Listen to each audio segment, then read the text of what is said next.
ये एक हिंदी जंगल कार्टून कहानी है बच्चों के लिए। जंगल में उस दिन सब कुछ सामान्य लग रहा था, लेकिन भीतर ही भीतर एक परेशानी बढ़ रही थी। नदी का पानी अचानक गंदा हो गया था। मछलियां ऊपर आने लगी थी और हिरन पानी पीते हुए रुक रुक कर सूंघ रहे थे। पूरे जंगल में चिंता फैल गई। शेर राजा ने तुरंत जंगल की अदालत बुलाने का आदेश दिया।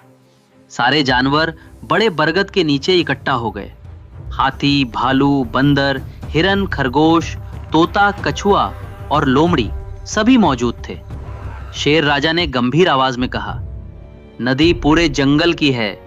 अगर पानी खराब होगा तो सबको नुकसान होगा। आज सच्चाई सामने आनी चाहिए। तभी बंदर उछलकर बोला, राजा, मुझे लगता है मगरमच्छ की वजह से पानी गंदा हुआ है। वो हमेशा नदी में रहता है। कुछ जानवरों ने हामी भरी। हाँ, वही तो रहता है वहां, किसी ने कहा। मगरमच्छ घबरा गया। उसने कहा, मैं नदी में रहता हूं, लेकिन पानी गंदा नहीं करता। मैं तो यहीं पैदा हुआ हूं। फिर लोमड़ी आगे आई। उसने कहा, राजा, मैंने कल रात हाथी को नदी के पास देखा था। शायद उसने ज्यादा मिट्टी हिला दी हो। हाथी ने तुरंत कहा, मैं पानी पीने गया था, गंदा करने नहीं। अब जंगल दो हिस्सों में बंट गया। कोई मगरमच्छ पर शक कर रहा था तो कोई हाथी पर। शेर राजा ने पंजा उठाकर सबको शांत किया। बिना देखे शक मत करो, उन्होंने कहा। तभी कछुआ धीरे धीरे आगे आया। उसने नदी की तरफ देखा और बोला, राजा, क्या मैं पानी के ऊपर और नीचे दोनों जगह देख सकता हूं? शेर राजा ने अनुमति दी। कछुआ नदी के किनारे पहुंचा।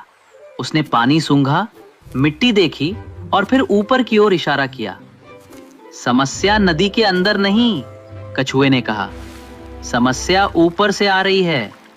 सब जानवर हैरान हो गए।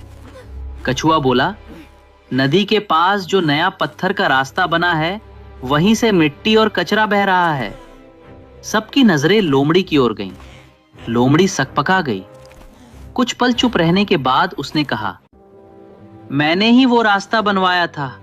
मुझे जल्दी जंगल के उस पार जाना था। मैंने नहीं सोचा कि इससे नदी को नुकसान होगा। जंगल में सन्नाटा छा गया। शेर राजा बोले, बिना सोचे किया गया काम भी नुकसान पहुंचा सकता है, और बिना सच जाने लगाया गया आरोप सबसे बड़ी गलती होती है। मगरमच्छ और हाथी ने राहत की सांस ली। सब जानवरों ने उनसे माफी मांगी। लोमड़ी ने भी सिर झुकाकर कहा, मुझसे गलती हो गई। अगले ही दिन रास्ते को ठीक किया गया। नदी फिर से साफ होने लगी। मछलियां खुशी से तैरने लगी और हिरन चैन से पानी पीने लगे। जंगल में फिर से शांति लौट आई। कछुए ने मुस्कुराकर कहा, सच हमेशा दिखता नहीं, लेकिन सही जगह देखने से मिल जाता है। शेर राजा ने सिर हिलाया और जंगल की अदालत समाप्त कर दी। कहानी सिखाती है, बिना सच जाने किसी पर आरोप लगाना गलत है।